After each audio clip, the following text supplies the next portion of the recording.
Padraig McCaul, and welcome to my studio here on Mackinac Island. I'm very fortunate to work in an old schoolhouse here in the village of Nutgrove, which is where I live.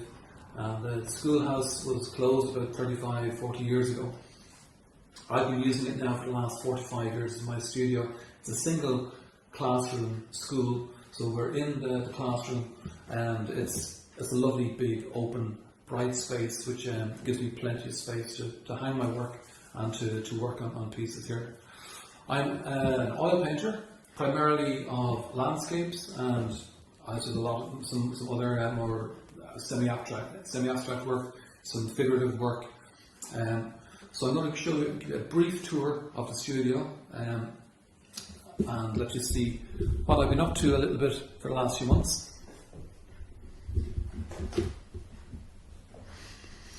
So these are some, I suppose, slightly darker pieces to what I would normally do, but this is what I was working on at the start of the COVID crisis. These are more of my figurative pieces.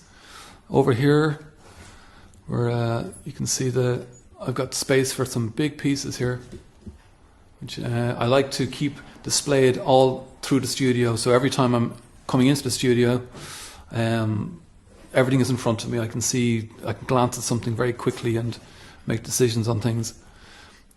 This is a piece that I've finished recently. Just letting that dry, and I'll probably come back to it and put a few more little highlights on it. Here's my workstation, which is a complete mess, but that's unfortunate. That's part of my process, which I'm looking forward to discussing with Denise in September. And here's a piece that I've been working on currently.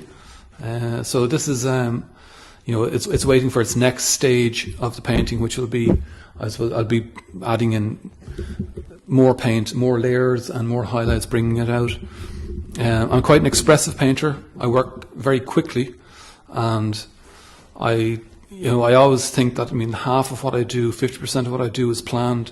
The other 50% is something, it's an alchemy, it's something that happens without me knowing too much about it. But it's, I think that's the beauty of painting, that you're only in control of part of the process. Anyway, thank you so much for listening, and I'm looking forward to speaking with Denise and chatting about all things art process and everything in September. Talk to you then.